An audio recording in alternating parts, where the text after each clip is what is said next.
Hello. Hello. Hello. Hi, Maggie. You're very loud. You're so sweet. uh, welcome to New Harbor students. Yeah, we got an awesome night planned, and I'm gonna pray. It's gonna be awesome. We're gonna get into it. God, I thank you right now. I thank you for everybody, old faces that haven't been here in a while that I'm seeing, new faces that I haven't seen before. God, I just pray, that whatever seed brought them here, that you would just grow that during this time, God, and you just give us something fresh, give us something new. I pray for Liz, that you would just give her a confidence in you, even though she normally doesn't do this here, God. But yeah, just give her a confidence in preaching your word and preaching your gospel. And yeah, in your name I pray, amen. Amen. All right, let's stand and have fun and sing, and we're going to praise our Lord who deserves to be praised.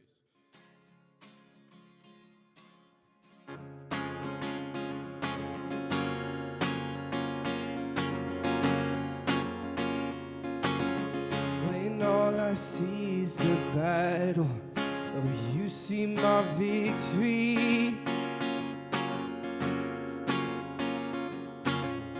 When all I see is a mountain, or you see a mountain move. And as I walk through the shadow, oh, your love surrounds me.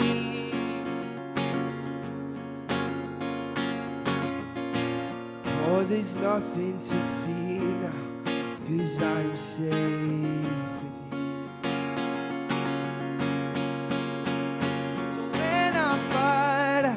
Fight on my knees with my hands lifted high. Oh God, the battle belongs to you. In every field I lay at your feet. Oh, I'll sing through the night. Oh God, the battle belongs to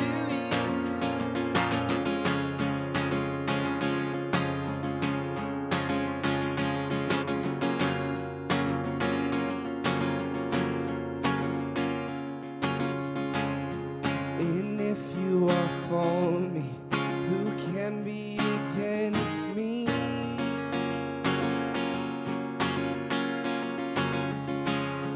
For Jesus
go before us. Nothing can stand against the power of our God. You shine in the shadow, you win every battle. Nothing can stand against the power of our God. Oh, almighty fortress, oh, you go before us. Nothing can stand against the power of our God. You shine in the shadow, you win every battle. Nothing can stand against the power of our God. Nothing can stand against the power of our God.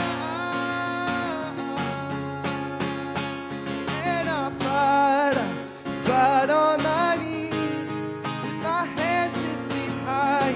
Oh God, the battle belongs to you. And everything I lay at your feet, oh, I'll sing through the night.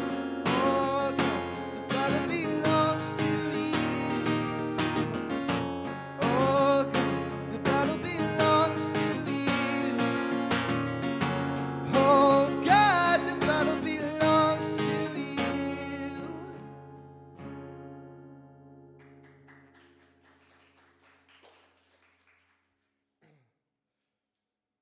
Well, that was fun. So my entire song was out of key, so I had to transpose it the entire time. So it was kind of complicated, but we're moving on.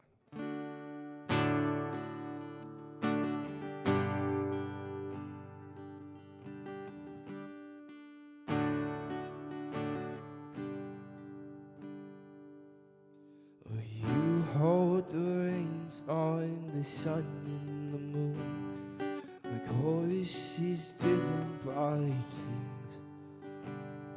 You cover the mountains, the valleys below, with the breath of almighty wings. All treasures of wisdom and things to be known are hidden inside your hand.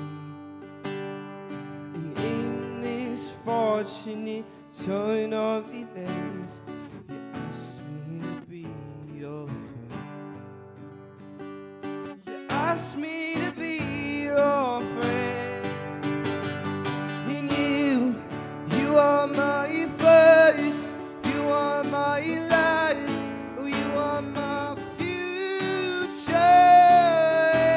Oh, my past. Yeah, you are my first, you are my last, yeah, you are my future. My past.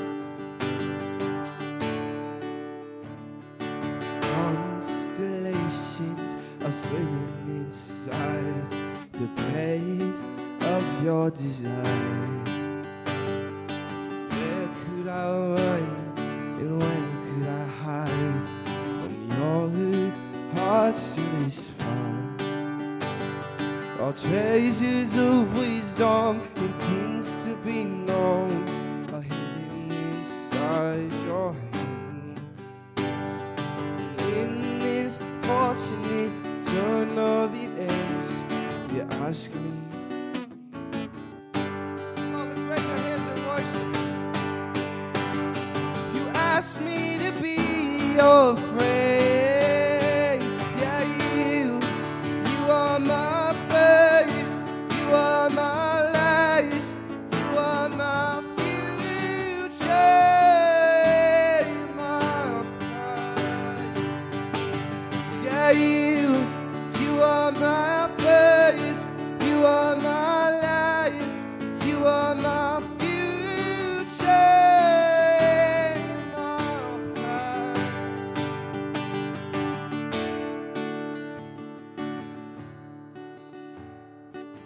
You are the beginning and the end. Yes, you are. You are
God, I just thank you right now during this time of transition. Again, I just ask that this time would be fruitful and that your Spirit would be here to open our eyes and open our ears and open our hearts to your message today, Lord. Yeah, that's really all I have for right now, God. Just open our eyes and hearts to you. In Jesus' name.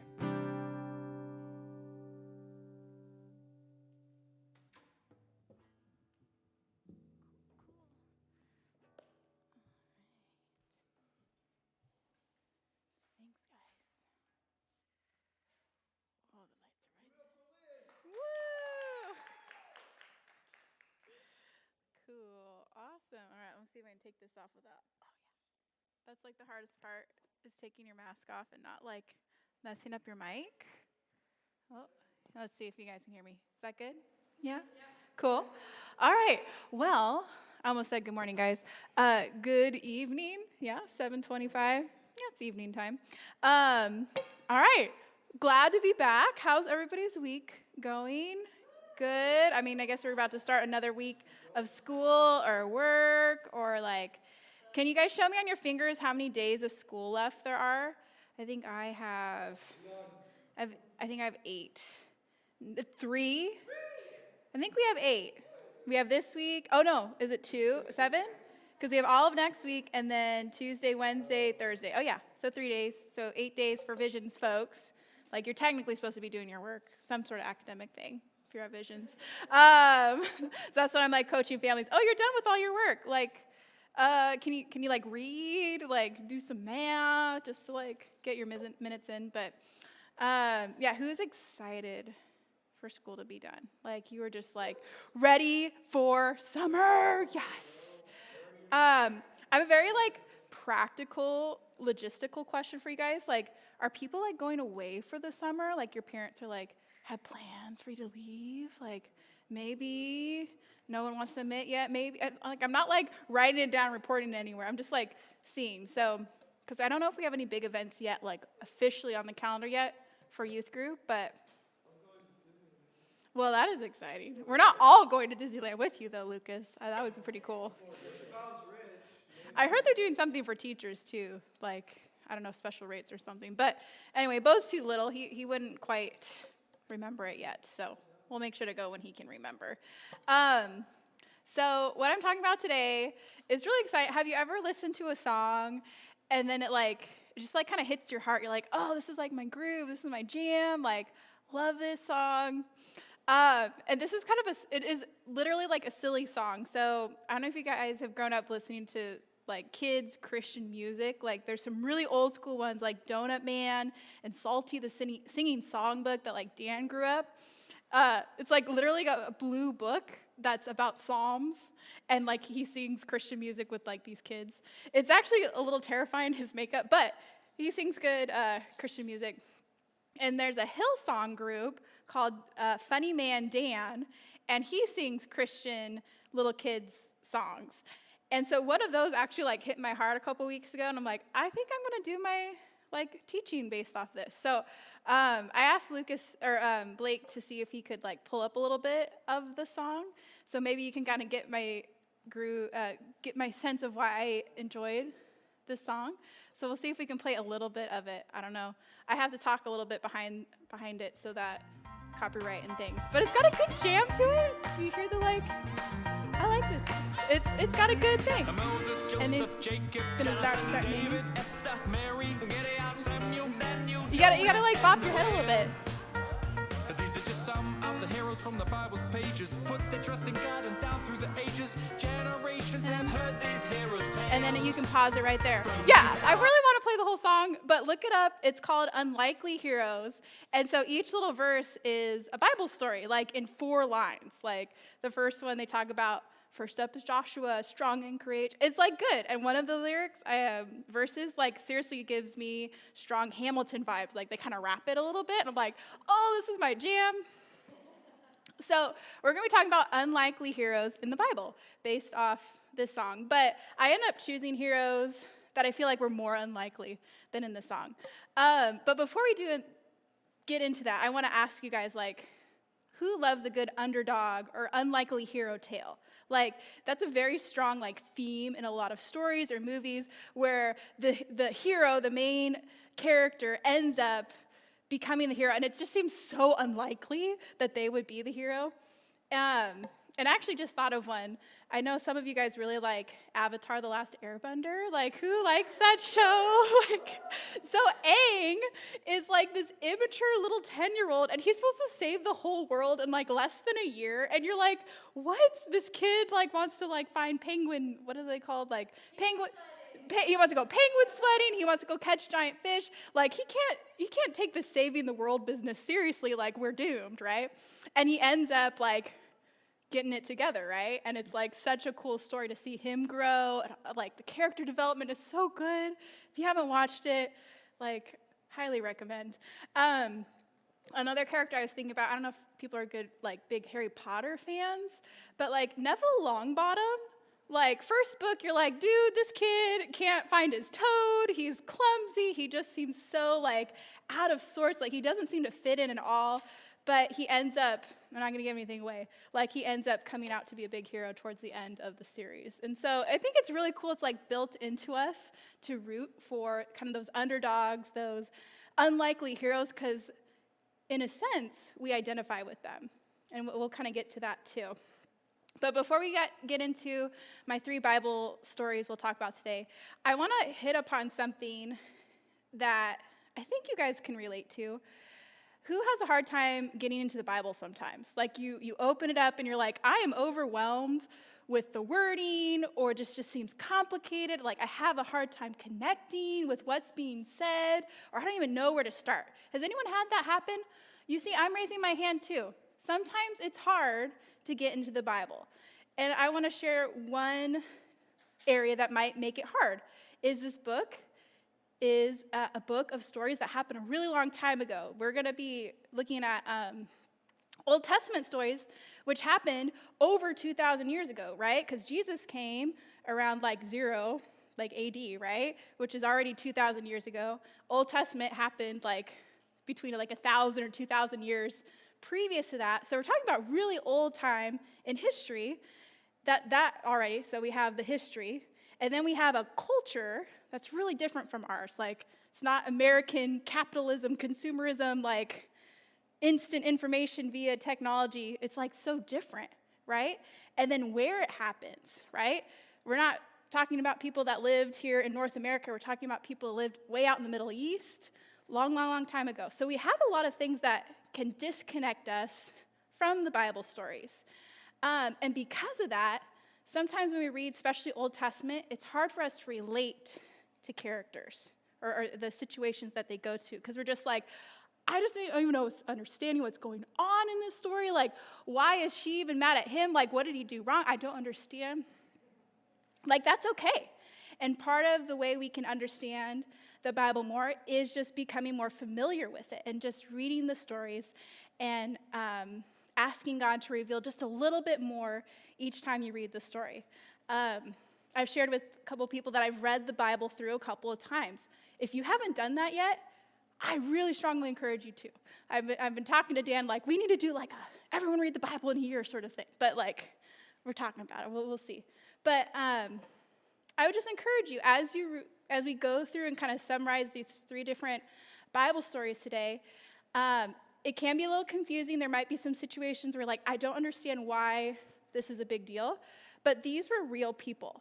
Like, just like Jesus was a real person that lived and breathed and ate food and died and rose again. He is a special example. These people that we're going to talk about today were real people that experienced real things, real emotions, and had these awesome God moments, just like us, which is like so cool. So that's kind of my challenge today as we're reading and summarizing, is to realize that these are real people. Yeah, we're kind of disconnected from them, from time and culture and all these other things, but we are connected to them through one awesome means, right? Through God, right? So all these situations, these characters, or these people, I'm not going to call them characters, these people, these real people that we might meet someday, were faithful to God and showed some really cool things, even though they're ordinary people just like us. So, first one we're going to dive into is one I don't know if we talk about too much, is Caleb. And so if you want to open up your Bibles or you want to see where we're going to start, we're going to be in Numbers 13 is his story. And what's crazy is, I'll just back up a little bit of background. Before Caleb comes up, we are talking about Israel, right? Israel is God's people. God chose Israel to be his people, and he showed his works by rescuing them out of Egypt, right? Israel was slaves. The Egyptians were oppressing them. That's where Moses comes, and God comes with his 10 plagues, right? You guys remember that? Like, pretty amazing. These people witnessed these 10 plagues, God showing his power, rescuing them from Egypt, splits open the Red Sea for the Israelites to go through. And they actually make it to the promised land really quick, because God promised this land, promised land, see that? To the Israelites. And God said, I've done all these things, I'm getting you here, but I got one last step before you guys can go in, all right? And this is what he says in Numbers 13. So the Lord tells Moses, who's leading the Israelites, okay, before you guys go and enter the promised land, you got a mission. You're going to send men to spy out the land of Canaan, which is another word for that strip of land, that promised land, which I'm giving you to the people of Israel from each tribe of their fathers, and you shall send a man, everyone a chief among them. And so this is kind of saying there's 12 tribes that make up the people of Israel. And so you're going to choose one special person from each tribe to go on this special mission, scope out the land, right? They got this. And they actually go 40 days. So that's kind of a long time, over a month, scoping out the land.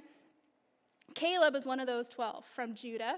Joshua, you might recognize him. He's a big character, a big person that pops up a lot in this. He has his own book in the Bible. They scope out the land. They come back. So there's 12 spies total. First group of spies comes up and they report, hey, look at all this awesome fruit that we got. Like, this place is an awesome place to do agriculture, do like growing. Like, we're going to do really well here. However, there's like these giants. There's like all these bad guys. Like, I don't know if we're going to make it. And Caleb steps up. He's like, guys. He like quiets everybody. Everyone's like, oh, all the bad guys. Caleb quiets the crowd. Goes, guys, let's go. And occupy it, for we will be able to overcome it. Just like, bam, to the point. We have no other background about Caleb. He just steps up and says, guys, we got this.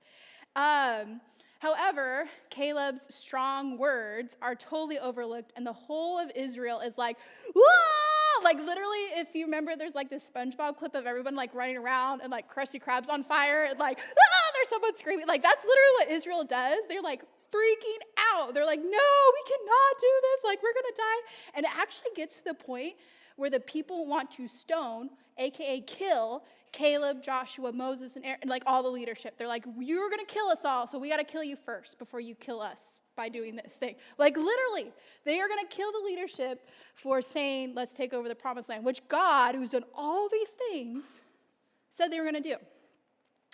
Caleb, along with Joshua, step up and are still like, no, let's follow God. There's this line that I thought was really cool. They said, if the Lord delights in us, he will bring us into this land and give it to us, a land that flows with milk and honey. It's from verse 14.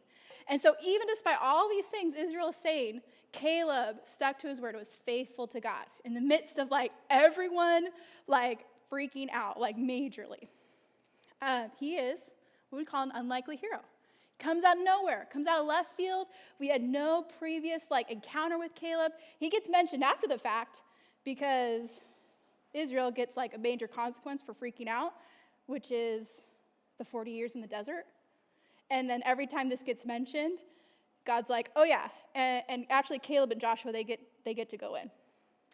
40 years in the desert, you guys all die in the desert. Oh, except Joshua and Caleb, because they were faithful.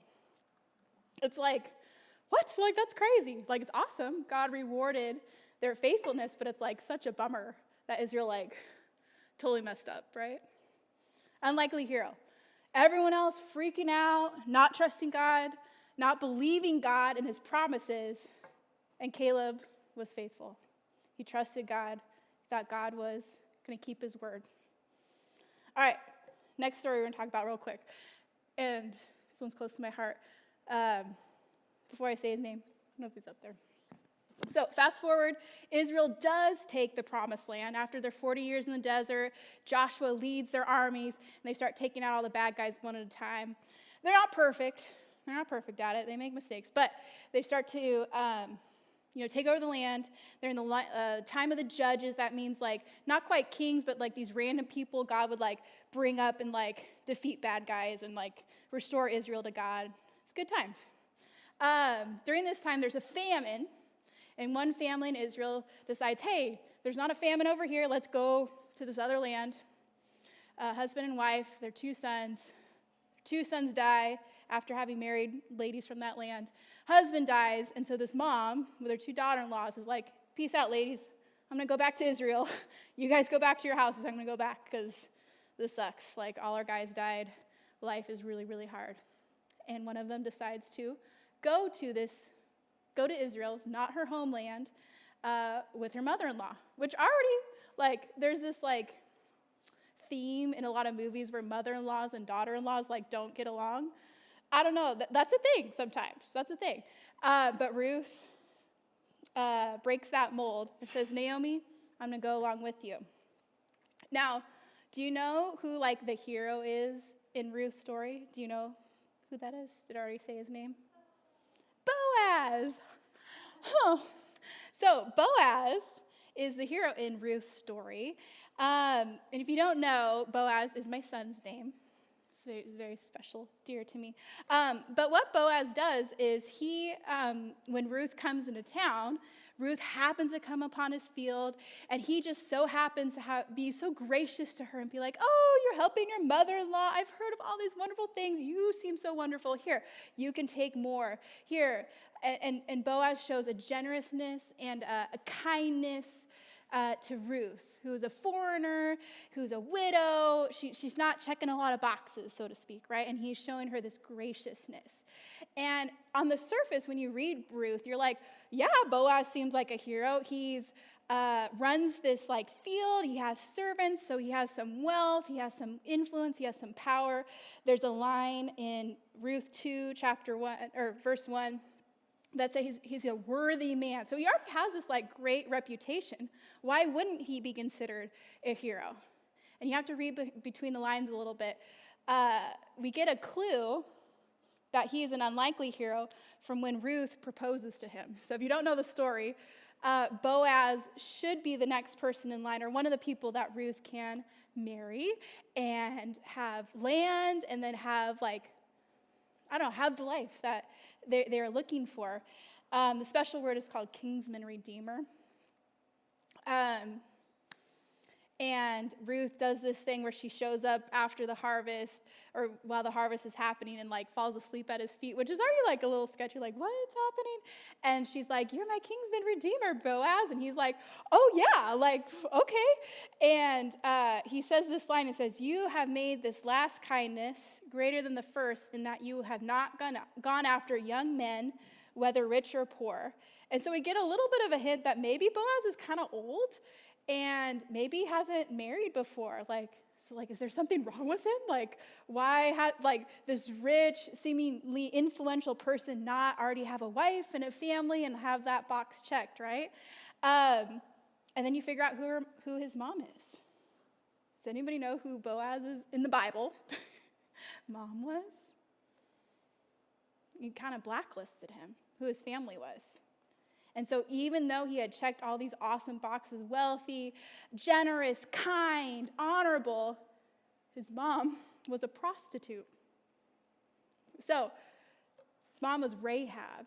Does anybody know the story of Rahab in the Bible? So go back to Joshua. Joshua leads his troop into the promised land. And one of the first obstacles is the city of Jericho. Thank you, Isabel. Yes, Jericho.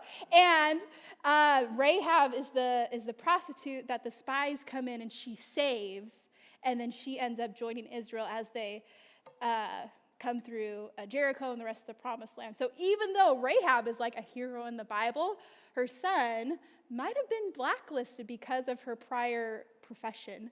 And might have made him an unlikely hero in his hometown. Even though he checked all these awesome boxes, was a man of integrity, he would have been an unlikely hero for those folks.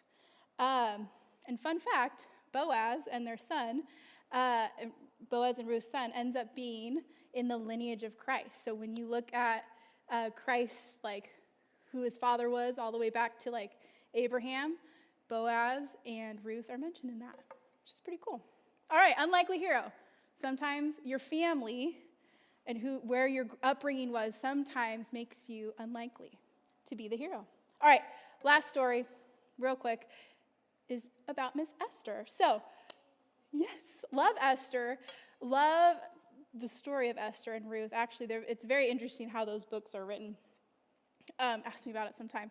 But jump forward in time. So we've talked about Boaz and Ruth. Jump up like 500 years in Israeli history, and Israel is no longer in Israel. They have been taken over by the Persians and are in exile. So Esther and her family is part of that group that has been carried out to Persia, and they're living under an oppressive rule. So they're not in Israel, they're somewhere else. Esther is an orphan. She has no parents. Her older cousin, is actually taking care of her. So already, like, that's tough. Like, you're an orphan, you're in a foreign land. Like, how are you supposed to be the hero in this? And the unlikely thing is her beauty, of all things.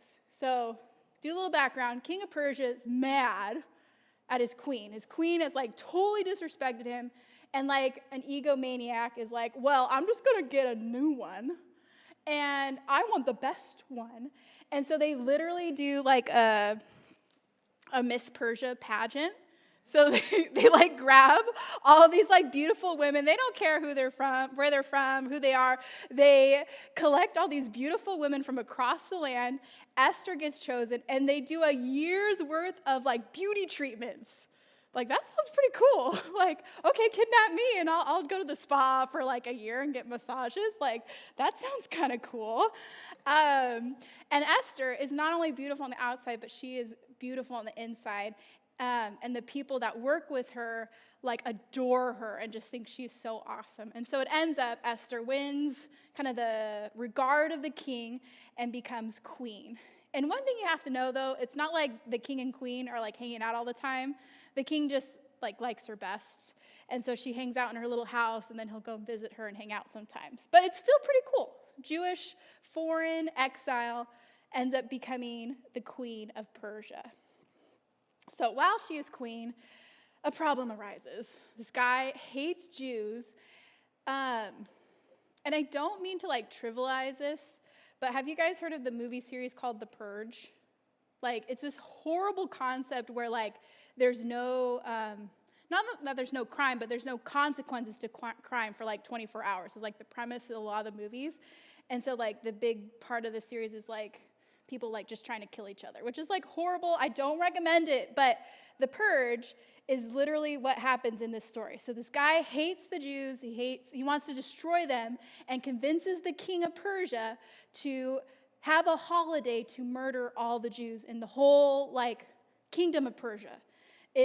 So if you don't believe me, it's in Esther chapter 4:13. It says, the premise of the law was to destroy, to kill, and to annihilate, all those words, all Jews, and not just some of them, the young and old, women and children.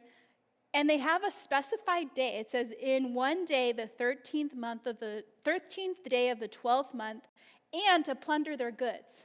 Like, how horrifying is that? You, like, wake up one day, and your parents show you this, and they're like, oh, they're going to annihilate all this people group in 2 months. Like, what? How terrifying is that? And one of the things about Persian law is once the king signed it with his ring, like, that was it. Like, there was no changing it. There was no, like, canceling it out. This was a thing. And so I don't know if you guys are familiar with this story. Esther is in a position to at least talk to the king about this, right? She has kept her identity as a Jew hidden. And so the king doesn't even know she's a Jew, but she is in the best spot to try and make the claim, like, hey, you should try to change this, like, or something, right? She's in the right spot. The problem is there's this rule that if you just like come up to the king and try and talk to him like a normal person, you could die. Like, who makes up all these rules, right? But the premise was the king's like sitting on his throne, and if he didn't call you or you didn't have an appointment with him, he had his little like scepter, you know? And the thing was, if he wanted you to come up, he could like tip his, scepter to you, and then you're gonna live. And if he didn't tip his scepter to you, you were gonna die. Like, that's such a lame, like, I would hate that as a teacher. Like, oh, I don't want to talk to my student today. Oh, not tipping my scepter to you. Get out of here, right? Like, what a way to rule. But Esther does. She gathers her courage, realizes at the end, like, I got to do this. Like, I have to do this. If I die, she has this line that says, if I perish, I perish. Like, this is it. I got to do it. Like, there's no other way. And then it's a good ending, right? She meets with the king. The king's like, I'll give you half my kingdom, lady. Like, I love you. And she's like, come to my party. And they have like 2 days of parties. And he's like, I love this. And she's like, someone wants to kill me. And then she reveals the plot of this evil advisor. Everything is saved. And the way they fix the law is because they can't cancel it, is they make a new law that says the Jews can gather their forces and then attack anybody that was going to attack them. And so then they defeat their enemies, which is pretty cool in like a foreign land. So again, unlikely hero, right? It's not like Esther like signed her name up for the pageant list to be, taken away to do this beauty pageant or to be queen. She ended up being in the right position at the right time, knowing who she was in God and her people to stand up and do the right thing. And that's what happened really with all three of these guys. And where we're going to make our connection, why am I talking about these guys? What made them unlikely heroes? One of the things is the where. They were all three in positions that really they didn't choose. It just kind of happened upon them. Caleb was chosen to be one of the spies. He might have been in like a pool of people and he just was chosen, or maybe he stepped up and did it, but he was in a position to act. Esther probably didn't sign up to be a beauty pageant queen. She was most likely forced to do that, and then she was given that choice to step up, and speak for her people. And even Boaz, he literally woke up and his situation was sleeping at his feet, and he had to decide what he was going to do. He wasn't the one that made the first step. The situation came to him. So one way these are unlikely heroes is their situation was put upon them. Okay? Another thing is a win. They had the situation, and they had to decide when to act. And for Caleb, we saw that even though everyone else was turning away, no one believed God's promises. Caleb had the faith. And remember, he lived through all the plagues. He saw the waters part. He saw the same things they all saw and had faith that God was still going to push him through and get him through the promised land.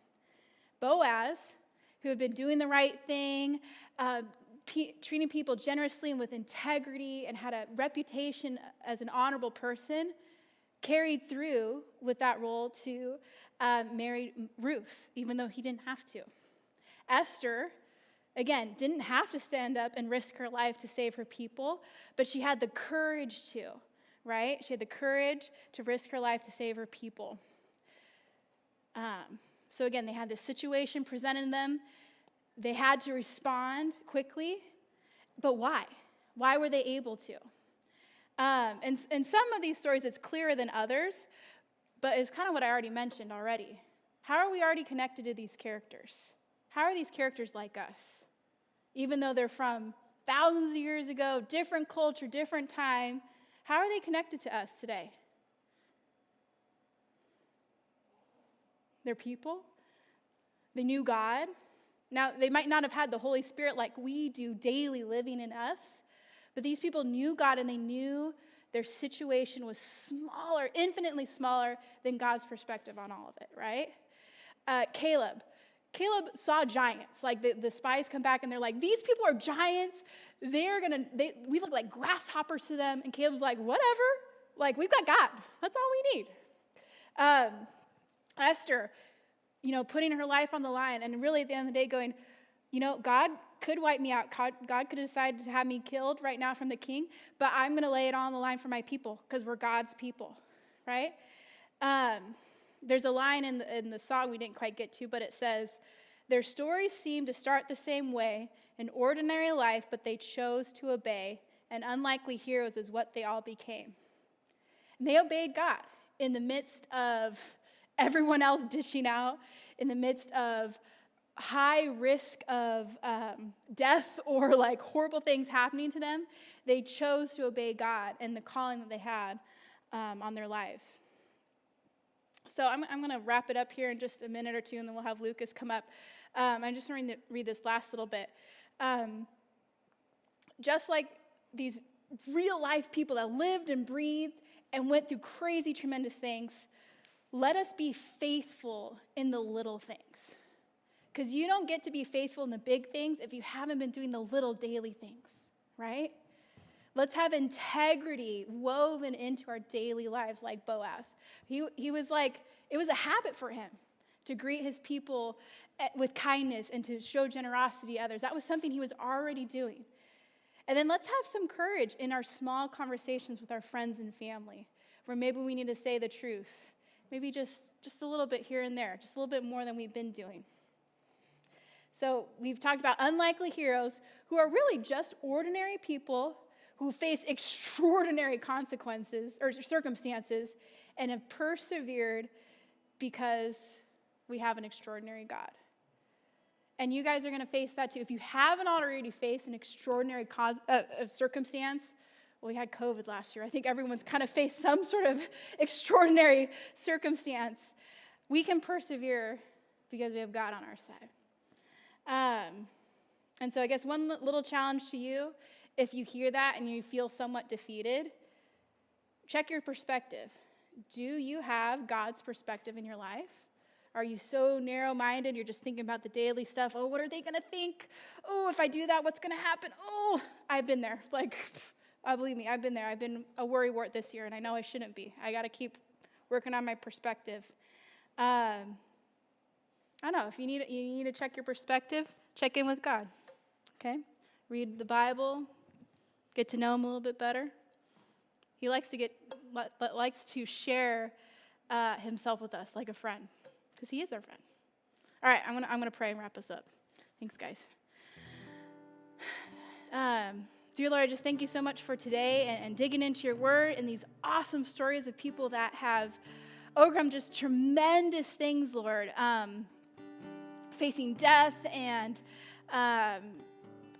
several of these stories, facing death and just being honest to who you are and how great you are, Lord.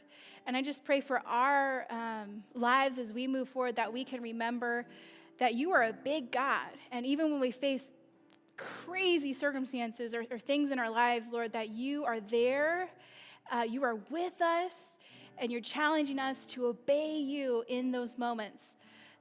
Help us have a perspective that's your perspective, Lord. Our time here on earth is so short, but it is so meaningful, Lord. So help us follow after you and love others like you have loved us. In your name we pray. Amen.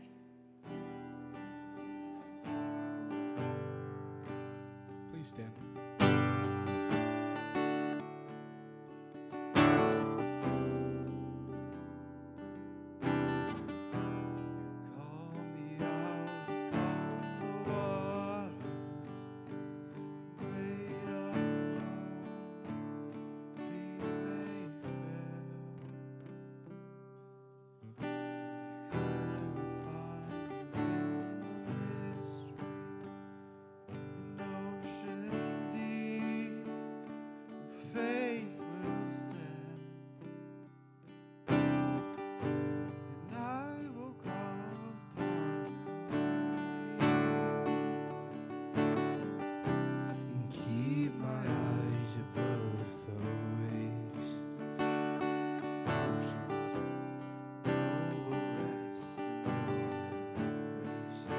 For I am yours, and you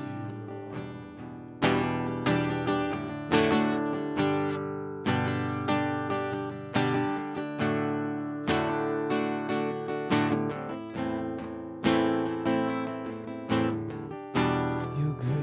abounds in deepest waters. Sovereign hand, be my God. Feet may fail and fear surrounds me. Never fails, and you won't start now. So I will call upon your name and keep my eyes above the waves. When oceans rise, my soul will rest in your embrace. For I am yours, and you are mine.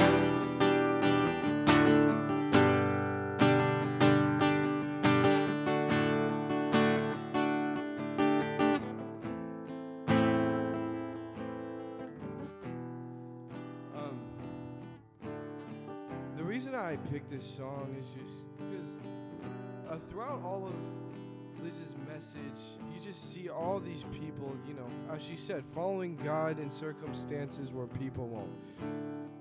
And you know, that's all this song is about. So we're gonna be singing the bridge, which that's what it's all about. It's about a promise. It's about promising God and telling yourself and telling God, I'm gonna follow you. Even when the waves are super high and it looks like I'm gonna drown, it looks like I'm gonna fall and sink, God, but I trust you. I trust the plan that you've given me, God. So when you sing that, I don't want you to just sing it, but I want you to proclaim that for yourself, proclaim that to God, and just say, God, I will follow you. I will trust you. Even when the waves are big, I will trust you.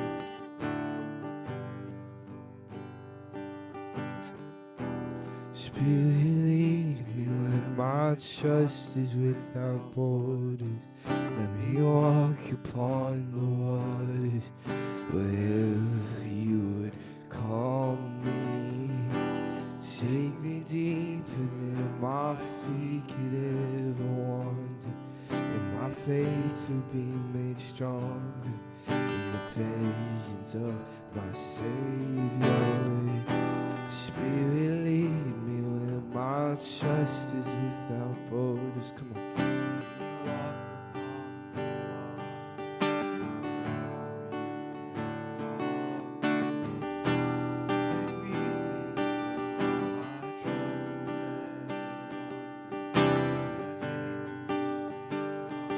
Come on, let's proclaim it. Spirit, lead me where my trust is without borders. Let me walk upon the waters wherever you would call me. Take me deeper than my feet could ever wander, and my faith would be made stronger in the presence of my Savior. One more time. Oh, Spirit, lead me where my trust is without borders. Let me walk upon the waters wherever you would call me. Come on. Oh, take me deeper than my feet could ever wander. My faith will be made stronger in the presence of my Savior.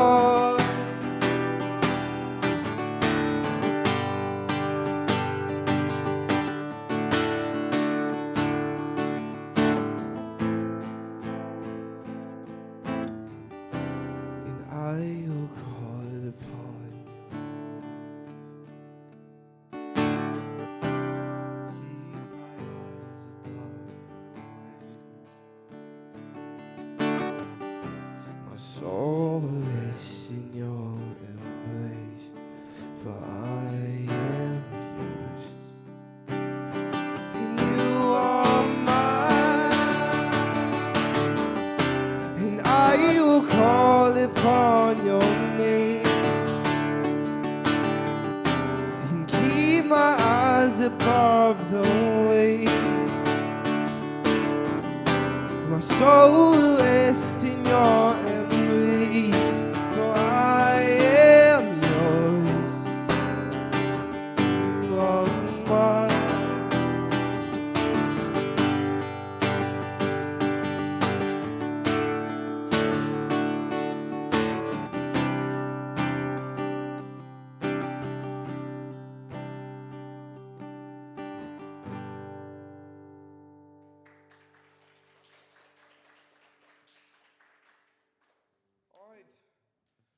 This next song is very fun. It's very upbeat. Also, I feel like the lights are really bright. I mean, it's fine for now, but it's blinding. My goodness. Anyways, yes, this song is going to be really fun, and I want to see you guys dancing. I want to see you guys clapping and just having fun for Jesus because, like, that's what our God deserves. But yeah, let's do it.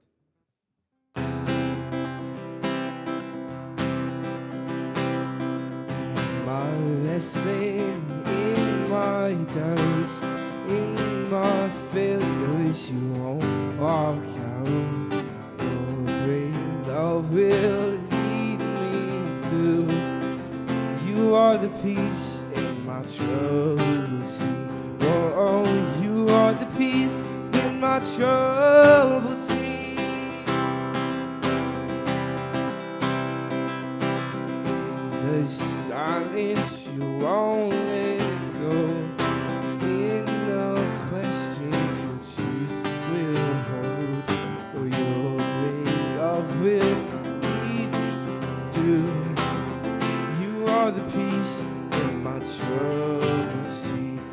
Oh, you are the peace in my troubled sea. Oh, my lighthouse, shining in the darkness. Oh, I will follow you. Oh, my lighthouse. Oh, I will trust the promise. You will carry me safe to shore.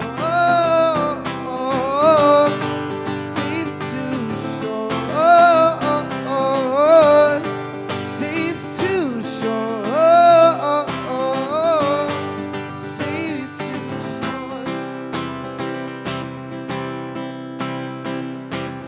I won't fear what tomorrow brings. With each morning I rise and sing. Oh, my God's love will lead me through. You are the peace in my troubled sea. Oh, you are the peace in my troubled sea. Oh, my lighthouse, shining in the darkness. Oh, I will follow you. Oh, my lighthouse. Oh, I will trust the promise that you will carry me safe to shore. Safe to shore. Safe to shore. Safe to shore.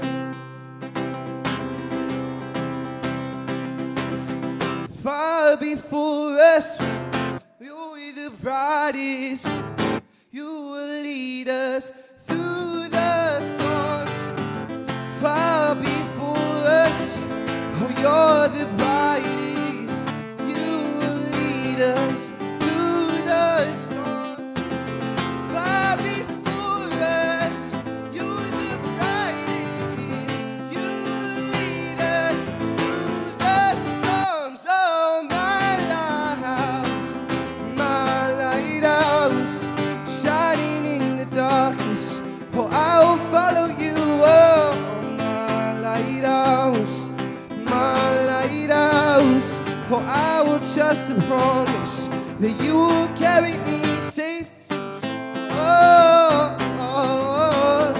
safe to shore.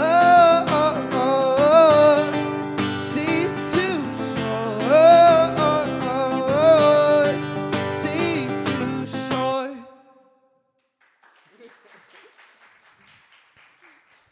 Granted, that was a little rough, but we did it, and we did it for God. But everybody, look to the cameras. Look to the cameras and say, bye, stream. We love you. Come hang out with us if you can. Yeah. Bye. And then we got a game? Yes? Awesome.